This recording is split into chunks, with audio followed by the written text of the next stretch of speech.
I recently got asked if I could do a referral divers checkout dives.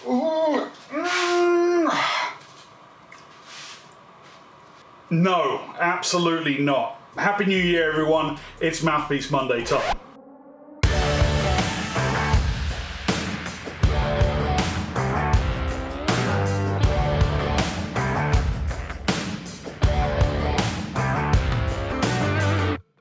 Ladies and gentlemen, Happy New Year. Welcome back to Divers Ready. My name's James. As always, so great to see all of your smiling faces. Let me know down in the comments below what you think of our funky, fresh new intro for 2023.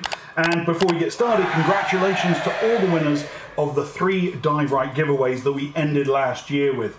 We will post the names of the winners on our Instagram account by the end of day today, January 2nd, and I will link to our Instagram account in the description of this video below. So if you didn't already follow us, now would seem like the appropriate time.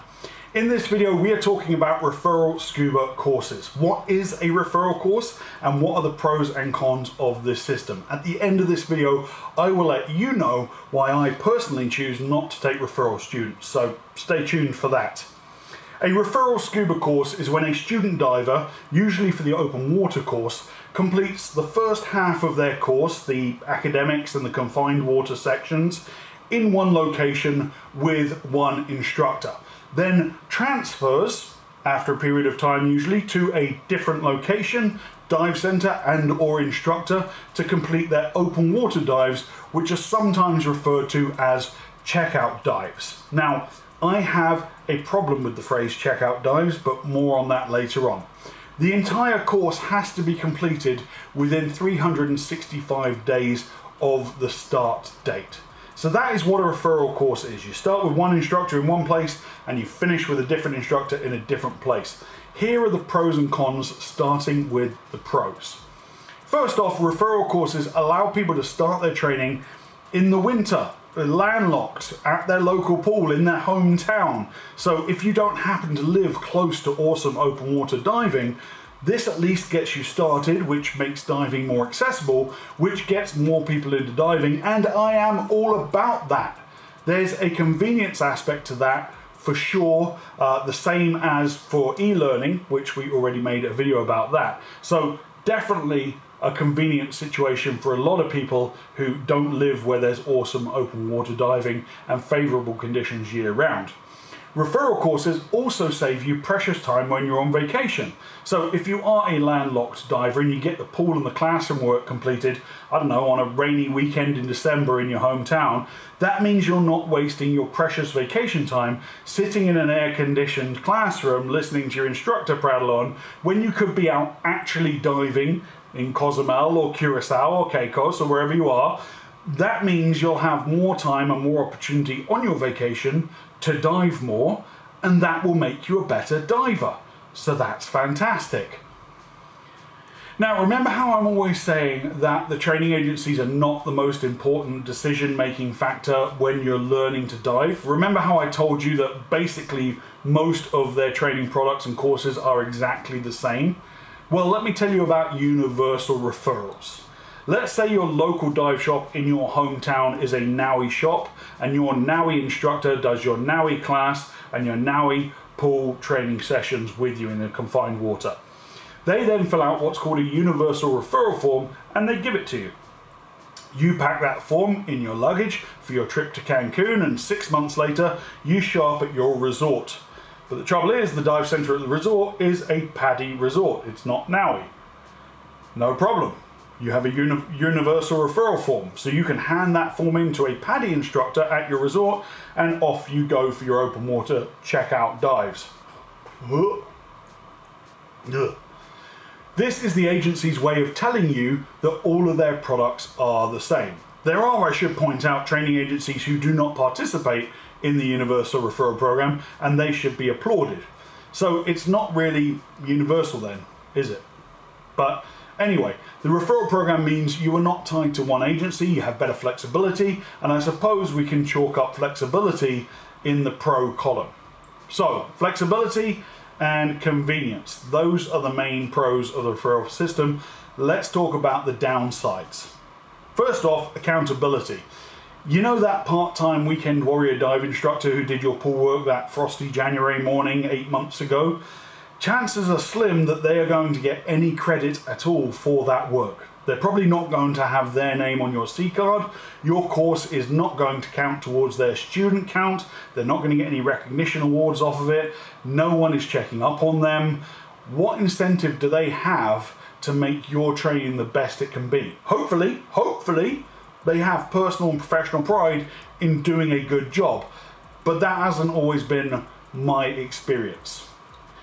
The next problem is consistency. Have you ever heard the phrase, the man with two watches will never know what time it is? Well, as you grow in diving, it is really important to get different views and different perspectives and listen to different sources. I hope that Divers Ready is just one of the many sources of information that you turn to for scuba advice, and I hope that you listen to people who disagree with me, and then you make your own decision based on all the information. That does not hold true for beginner divers.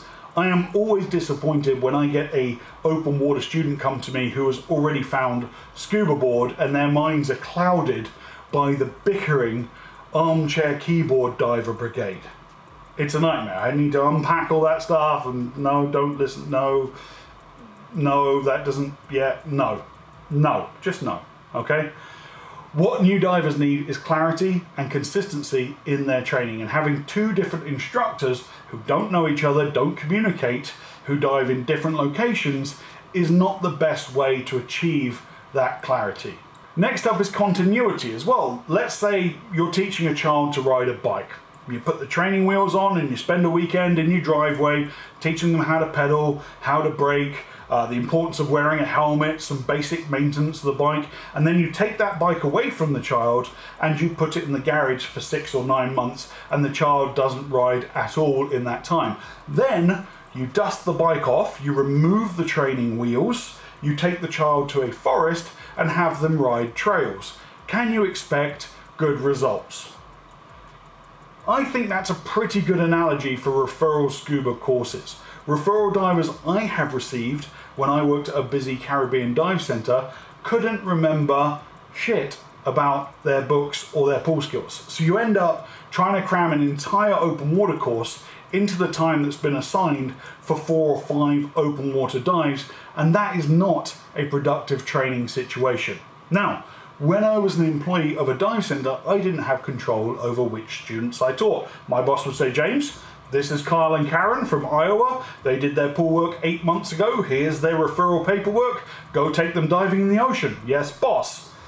Of course, my first step, being a prudent dive instructor, would always to do a quick confined session just to make sure they weren't a complete liability and had actually been taught the skills they needed to know, at least had the very, very basics down. But I was not producing students to the same high standard I would expect as when I teach every aspect of the course from start to finish. So now I am my own boss and I can choose whether or not to take referral students, and I choose not to. If you want to train with me, you are going to do the whole course from start to finish. I am not mopping up somebody else's course, and I refuse to do checkout dives because checkout is, in my mind, equal to cop-out. It's an excuse to not train. I'm going to check out your skills in open water, but I'm not actually going to have you work on them or teach you anything additional. So please, fellow professional instructors out there that are watching this, let's get rid of the phrase checkout dives. Confined water training dives, yes. Open water training dives, yes.